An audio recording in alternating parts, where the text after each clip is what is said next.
Okay, in this video, I'm going to go over why you as a 40-plus-year-old man are still struggling to achieve that Brad Pitt Fight Club physique. If you look at my before picture and you look something like this, something like a middle-aged man with a belly and man boobs, and you can't really see any muscle definition, no visible abs, we're going to assume that your main problem here is body fat. You as a 40-plus-year-old man probably have some muscle underneath that body fat, and what it's going to be a case of is revealing that. Now, you can go to the gym and train your muscle as much as you like. You could get as strong as you want, but if you don't ever rid yourself of that body fat, then you're never going to see any definition, any vascularity, any abs underneath it. So what we've got to do is take that top layer of body fat off you to reveal the muscular physique that's sitting underneath. As a 40-year-old man, you should have some muscle development. It's going to be different from one person to another, but assuming you've done some sort of strenuous activity in your life as your body was growing through your 20s and 30s, through your peak years,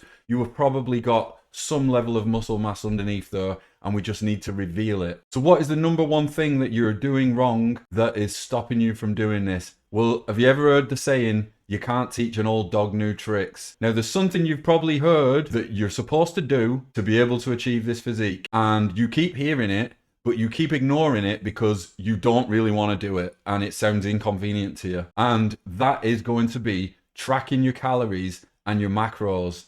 Okay, your calories represents the overall amount of energy from food that you are taking in, and your macros is the ratio of proteins, fats, and carbs that are within those calories. Now, I know how you feel, guys. I used to feel this way myself. I used to want to hear anything but this. I wanted to think, look, there's got to be some other solution. Maybe if I just cut out carbs, or if I just do loads of cardio, or whatever it might be. I wanted like a simpler solution than in my brain having to weigh and track food. All right, but here's the problem. What people tend to do is they'll make the mistake one way or the other. Say you want to get in shape. The first thing you're probably going to do is go too hard, right? So you're probably going to train too much. You're going to do too much cardio, and you're probably going to diet too much, which means you probably could end up eating too little calories. Now, why would that be a bad thing if we're trying to lose fat? Well, look, you need to be able to stick to this for some reasonable amount of time.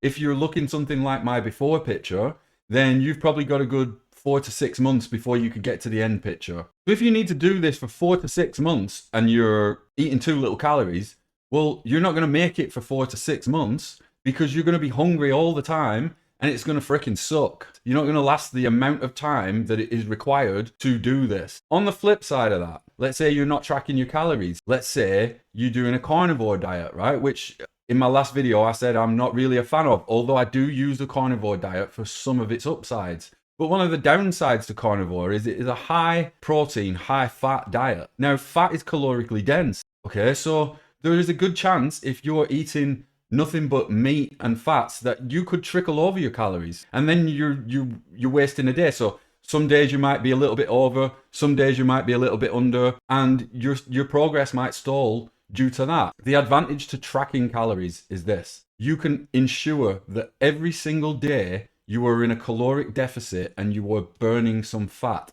But not only that, you can ensure that you're only eating ever so slightly less than what you need. So you can still remain pretty full by tracking your calories, all right, and just creating that very small deficit. Now, also, a problem if you don't track your calories, you're never really going to know how many grams of protein you're getting in a day. Okay, if you don't track your calories and your macros with some sort of app, or, just writing it down in a journal or whatever it might be, if you're not measuring your food, you don't definitely know you're getting enough protein. But also, again, you may be taking in too many fats. There's nothing wrong with fats. We need a certain amount of fats, okay, for good hormonal health. But if we go too high in fats because they're calorically dense, then we could very easily trickle over our calories, okay? So the advantage to tracking is going to be that every day you can have a perfect day towards your goal, okay? You can really dial it in. A saying I heard a long time ago was, what gets measured gets managed. All right, so I'm just going to plead to you now that if you have been attempting to get leaner, you've been attempting to get in shape, you've been attempting to get abs, then just stop messing around now and looking for the next thing and listen to what I'm saying to you. start tracking. It's going to be the fastest route, inevitably, to get you what you want. Just go to your app store or Play Store or whatever it is, right? And go and get MyFitnessPal and start using it. Log into it. You don't even have to create an account, okay? If you've got a Facebook account, just log in with your Facebook account. Done, okay? It's free. You don't even have to pay for it. There's a paid version, okay? I have used the paid version in the past. It does give you a little bit more detail, but for the most part, I've always used the free version. It's totally adequate for what you need. So, without further ado, what are the calories you should be eating? Now, there are calculations to do this, all right? Based on your weight, based on your activity level, okay? But I don't want to confuse you because I know that you're probably already resisting this already, all right? So I'm just going to give you something really simple to go by, right? Now, if you're anywhere from about 180 pounds to about 220 pounds, just start with this, 2,300 calories a day. That might sound a lot for a diet, but the reason I say that is you want to be able to do this as comfortably as possible. So if you can lose weight on 2,300 calories a day rather than 1,900 calories a day, then why wouldn't you do it? Because you can have an extra 400 calories a day and still reach your goal. And you might not think that 2,300 a day is low enough to actually see fat loss, but you'd be very surprised if you dial those numbers in every day and you get your macronutrient ratio right. You will be very surprised at what you see. If you just lock those numbers in for a few weeks, you will most likely see the scale start coming down at a rate of around 1 to 2 pounds a week, which is exactly what we want. All right, so then we're going to need to set our macronutrient ratios within the app, okay? Right, it's a really simple guideline for this on 2,300 calories a day is going to be 40% of your calories coming from carbs. That's going to work out to 230 grams of carbs per day. You're going to want to do 30% from protein, which is going to be 172 grams of protein per day. And then you're going to want to do your fats at 30%, which is going to be 76 grams of fat per day. Now, you might listen to those numbers and think, that sounds crazy. Okay, look, just trust me. Just trust me, because it's not going to stay at this. The idea is, this is our starting point, all right? And we're going to see if we can lose weight on this. We're going to try this for 2 weeks. If you see weight loss, great. We're going to keep it the same. If after 2 weeks you don't see weight loss, we're going to take it down by 75 calories per day. And we're going to lose that from the carbs. Okay, so you're going to have to mess with the ratios a little bit. But this is going to teach you how to work the app, right? You've got to play around with it and learn. Okay, but you're gonna take that away from carbs, preferably. What you're gonna do is, as you bring the calories down, you're gonna take it away from carbs, and you're gonna leave the protein at 172 grams, and you're gonna leave the fat at 76 grams, and you're gonna slowly chip away at those carbs. Now, let's say that you have experienced weight loss for the first 4 weeks, okay, at 2,300 calories. Great, but now on week 5 we're stalling. Well, what I would say is leave it until week 6, and if you still haven't seen any weight loss, drop it down by 75. See if you experience weight loss. You probably will. Stall again, drop another 75. You're getting the picture, aren't you? Just keep taking away the carbs very slowly as you go through. Weeks are going to pass like this. You're going to be losing 1 or 2 pounds at a time, right? And, you know, by like week 8 or something, at 2 pounds a week, well, 1 to 2 pounds a week, you're going to have lost like anywhere from like 8 to 16 pounds.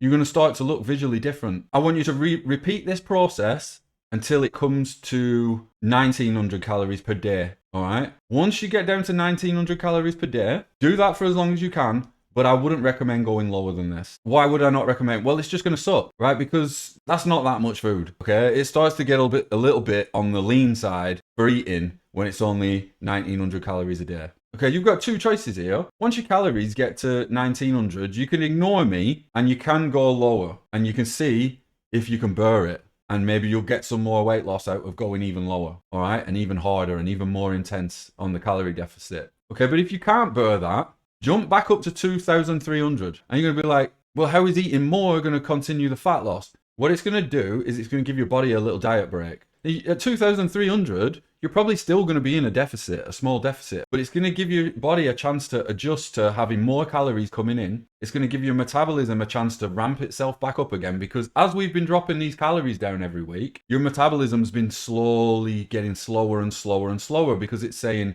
there's not enough coming in, slow down. There's not enough coming in, slow down. So our metabolism's slowing down to adjust the fact that we've gradually dropped the calories down. So what we need to do in that scenario is get it ramped back up again. So go back up to the start, go Go for a couple of weeks at that and then start dropping the calories again, and you will start to see fat loss again. Repeat this process until you look as lean as what you want to do. Now, you might not trust me. You might not believe me. You might want to say, to hell with this. I don't want to track my food. I'm going to try keto. I'm going to try carnivore. Let me just give keto and carnivore its due here, right? The reason that keto and carnivore can be quite effective is because there's an absence of carbs. Now, carbs give you a lot of fast energy, all right? But because they go into your body very quickly, right? You can go through them very quickly. And for me personally, they do start like giving me cravings. It's like I can eat some rice with some chicken or what have you, and then I'll be like, man, I want something else to eat. So when I remove a lot of the carbs from my diet and replace that with fats and do something that's a bit more like keto or carnivore, what I'm doing is I'm getting rid of the cravings that I get. But what I like to do with like keto stroke carnivore is I like to look at this as a tool, not a rule, right? Because if you go like, look, my only answer to this problem is to never eat carbs again, well, that's going to suck, right? No bread, no pasta, no potatoes, no fruit, no alcohol, no nothing, right? For the rest of your life. That's what you're saying you're committing to, right? How many of you are really going to do that? How many of you can really sustain that for the rest of your life? So what I do is I will start my calories as high as I possibly can, and I will start to chip it down and down and down and down until I get to that 1900 calorie point, okay? When I get to the 1900 calorie point and it's getting too hard because I'm thinking, oh, there's not a lot of food here and I'm getting a lot of cravings, I will drop the carbs right down to less than 50 a day, and I will increase the fats, all right, to make up those calories. So I will change the ratios, and I will make sure that the carbs are around 50 grams a day. I'll keep the protein the same, and then I'll fill the rest in with fats. I'm still going to be eating a caloric deficit. I'm still going to be eating 1900 calories a day. But what I'm doing is I'm getting rid of the cravings. Okay, so why wouldn't I just do that all the way along? Because I like carbs. Because I like carbs, right? Because I want to be able to eat bread. I want to be able to eat fruit. I want to be able to eat whatever I want within reason. I want a piece of cake if I want to. At the end of the day, right, if you can hit these numbers, hit them with whatever food you want. You will have to hit these numbers with foods that are mostly whole foods, you know, like chicken breast, ground beef, fish, potatoes, rice, vegetables, fruits, things of that nature. But, you know, as you're getting towards the end of your day, if you've already hit your protein goal and you've hit most of your carbs and fats goal, and all you've got left is a few hundred calories worth of carbs and fats, look, just give yourself a treat. Have something that you want, okay? Make it fit those numbers, and you will still experience fat loss. You really will still experience fat loss, even if you end your day with 300 calories worth of chocolate or something. You literally will. You might not believe me, but try it, okay? Don't just dismiss it. You literally will. So what I'm telling you to do here is give yourself that leeway by tracking your calories and measuring your food. What you're giving yourself the ability to do is eat anything you want within reason, rather than go, oh, well, I can eat as much meat as I want, but nothing else. Well, how long's that going to last? It's probably not going to last 4 to 6 months. Look, if you can do it, go do it. You know, good for you. Right? I can't do that. And I don't want to do that. I don't want to give up alcohol. I'm not a crazy binge drinker like I was in my 20s. But like on a Friday night, I like to have a few drinks with the wife. I want a bit of wine or something. So I will like eat a few less carbs that day and save a few calories so that I can have a few glasses of wine or a couple of rum and Diet Coke or something. Like, you know, I'm not like doing this so that it can take over my entire life. I just want to look better. I just want to be able to take my shirt off at a pool and feel confident about myself, right? I don't want to have to commit to saying goodbye to pasta and bread and things that I enjoy for the rest of my life, okay? So, as I said, if you haven't done it yet, go and do it now. Stop messing around. Get yourself a calorie tracker and commit to doing calorie tracking for 4 to 6 months, and then come back and tell me your results. Tell me that it wasn't life-changing for you. Because if you look at my before picture, that's before I started doing this. Look at my after picture, that's me doing it for several years. All right? So, and it's not even like I do it constantly for years and years and years, because I'll get myself into good shape and then I'll lay off a bit. I'll eat more. I maybe won't even track for a while. But what tracking will actually do is it will give you a real good idea of, A, right? How many calories are in the things that you're eating? All right. What things are calorically dense? What things aren't that calorically dense? So that when you're in a period where you're not trying to like lose fat, you know how to be like, right, okay, well, I'm not tracking, I'm not really keeping, I'm not keeping on top of the numbers at the moment, but I can make smart choices based on the fact that I know what's in there. I'll give you an example, right? The number of people that tell me that they think that nuts are high protein and that they're healthy for you. It's like, yes, nuts are healthy, full of healthy fats, right? But this has to have context, right? If you look at nuts, they're very calorically dense. So if you're trying to lose fat, eating a bunch of calorically dense food isn't a great idea. I had a customer of mine from my joinery business when I was working in her house a few weeks ago. And I was fasting in the morning, and she come in and she said, I've made these high protein bars. Would you like one? I said, probably not. I'm fasting right now. I'm very particular about what I eat through the day. So probably not, but thanks a lot. She said, are you sure? Because, let me tell you what's in them. She said, there's all these nuts and there's these seeds, and I've put peanut butter in it and I've put honey in it. It's all 100% natural products, and it's got 90% dark chocolate on it and stuff. And I'm like, I hate to break it to you, but you're describing a fat bar. Okay? Like, and she's like, yeah, but it's healthy fats. It's like, yeah, but it's probably a very high calorie bar, that. Right? So, I don't know what your goal is, but if your goal is to somehow lose weight or lose a bit of fat, then it's probably not the greatest thing. And that was my goal right then. So I said no. Although it did sound really nice. Like a bar full of peanut butter and dark chocolate to me sounds like heaven, but I just know, because I know just how calorically dense these things are. I know to be careful with it, right? You won't know if you've never tracked anything. You're not going to know that, right? Go get a jar of peanut butter and scoop out 15 grams of peanut butter, which is roughly 100 calories, right? And see how much peanut butter you get for 100 calories. You'll be shocked. Because before I used to track calories and I make peanut butter on toast, I'd probably put 5 times that amount on a piece of toast. I'd be slathering it on like crazy, thinking, oh, peanut butter's good for you. As long as I get the one that doesn't have no added sugar in it, I'm good, right? Well, healthy fats are good for you, but in the right amounts. But inevitably, too many calories is going to lead to fat gain, and fat gain inevitably leads to being unhealthy. And fat loss and being lean inevitably leads to being healthier. So hopefully there, I've given you some context. Hopefully one of my next videos, I'm going to give some examples of what I eat in a day and how I go about tracking the calories. One thing I think that really puts people off with tracking calories is I think they're really scared that they're going to have to weigh everything, but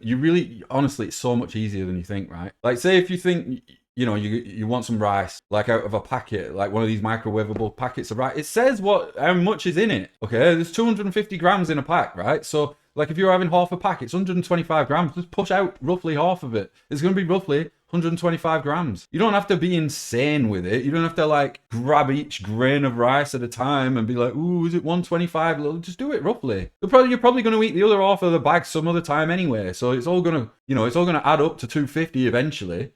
All right. I'll leave it there. If you haven't already, please like the video if you got something from it. Please subscribe to the channel. And thank you to all the people that watched the last video and subscribed. I really wasn't expecting that response to the video. I just kind of made that video and thought I'll see what happens. But I was really shocked by all the views and all the subscribers I got. So thank you very much. And I'll see you in the next one.